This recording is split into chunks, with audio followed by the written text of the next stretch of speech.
this is the conversation that we have with our physical friends all the time, because most of you, we love you so much. Most of you, we love you so much, but most of you, we love you so much, want the manifestation, and you want it now. And so we get sideways in what you want for you and what we want for you, because while we want the manifestation too, we don't want the manifestation the most.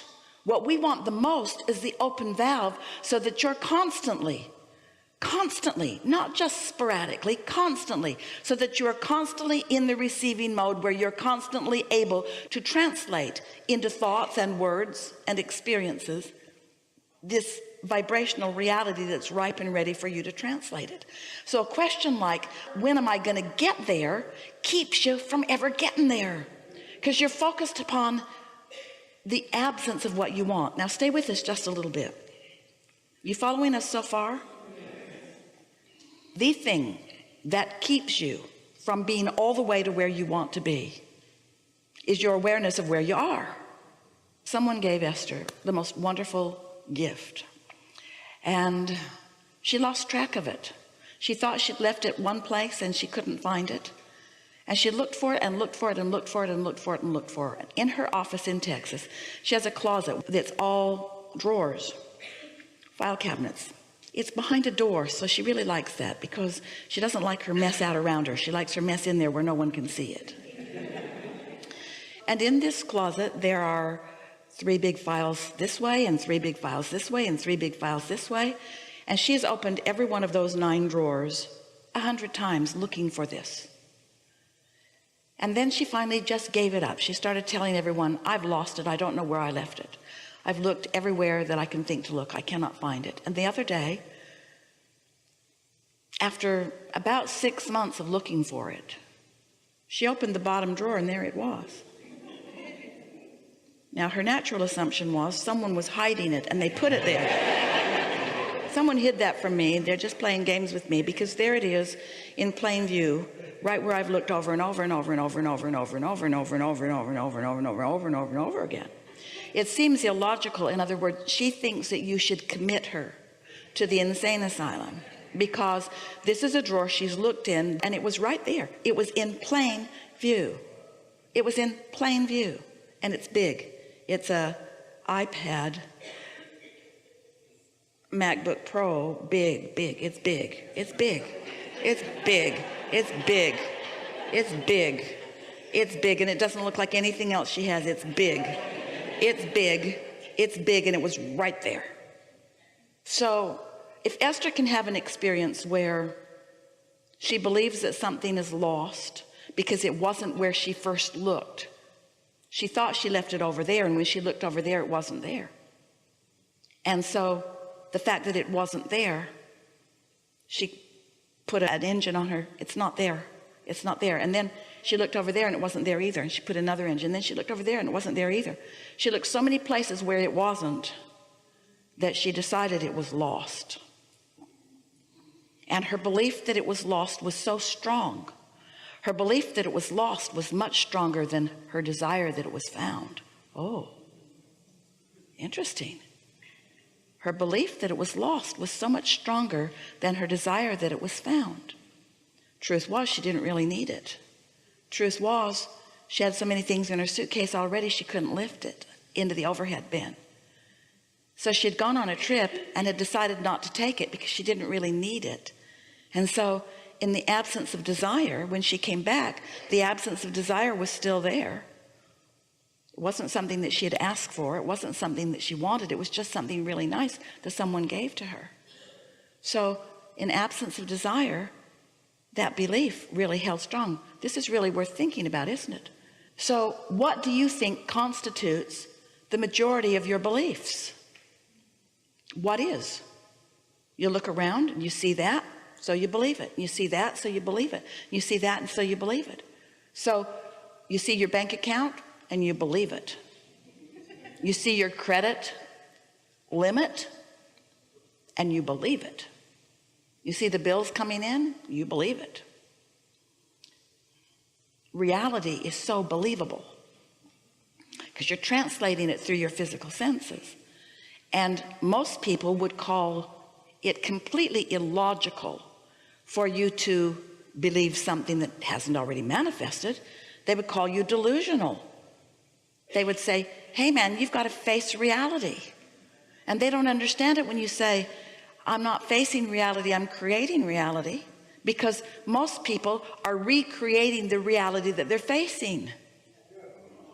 In other words, you just face it and recreate it and face it and recreate it until you get so many beliefs that are so powerful that even when something's right before your eyes, you still can't see it, because vibrationally you're incapable of seeing something that opposes the dominant vibration that you've been flowing. So what's the answer? How can you change what is to something that you would prefer? First of all, you got to stop looking so much at what is, because every time you look at it, you compound it more. Every time Esther said, I can't find it, I can't find it, I can't find it, I can't find it, I can't find it, I can't find it, I can't find it, it made it less findable. So how'd she find it? She forgot about it. She gave up on it. She stopped looking for it. And then one day she thought, you know what I'd really like? I'd really like one of those big iPads.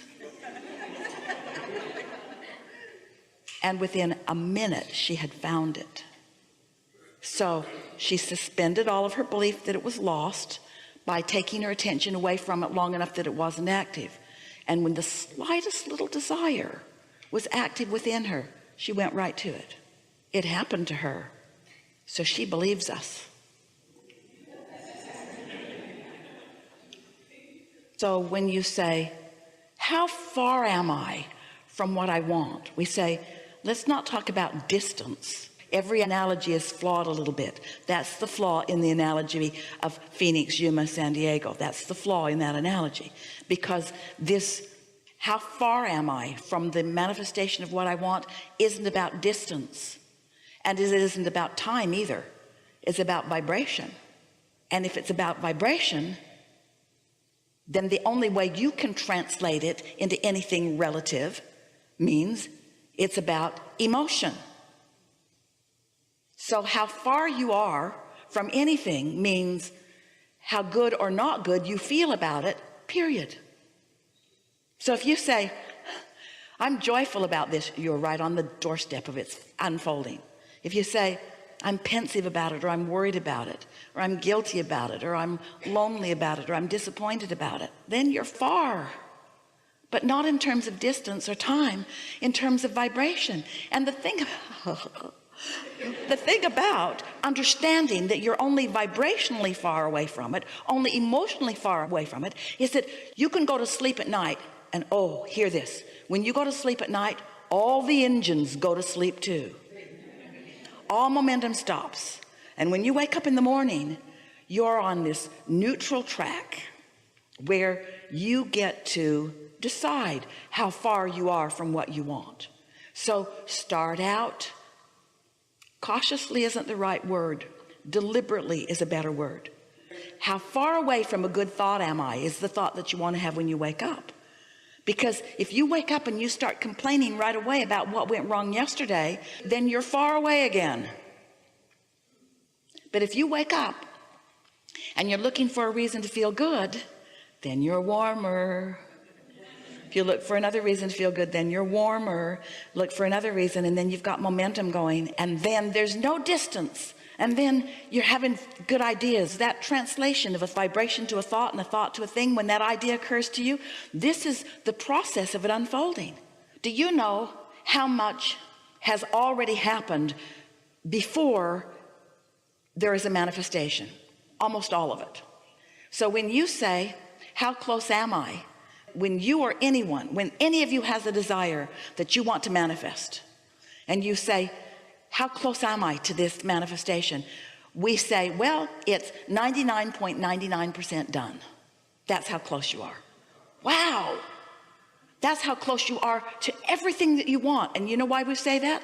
Because we know how long you've lived. We know what your intentions were that you set forward before you even got into this physical body. We know how much life you've lived and how much you put into the vortex and how much that vortex has gathered, how law of attraction has gathered it all. And we know everything that has happened, all queued up, ready for you to realize it by tuning to the right frequency. So it's just this one tiny little infinitesimal percentage-wise piece that you are wanting to tap into. So when you say, how close am I? We say it's 99.99% done. But you could hold yourself in that undoneness forever. Just this one little piece that has to come into place. Just this one little piece. You just got to get into the receiving mode, which means you've got to stop complaining, and you've got to stop worrying, and you've got to stop focusing on what doesn't work. You've got to stop stacking those train engines up that are pulling you in opposition, that are making you incapable of being in the receptive mode to receive the next clue and the next clue and the next clue. So it's not about distance. You believe that? And it's not about time. Do you believe that? It is about vibration. Do you believe that? If it's about vibration, then it's about emotion. So if you can get your emotion moving in that joyful direction on any subject, then that last piece of it, and the time factor will be now. The time factor will be right now, right now, right now.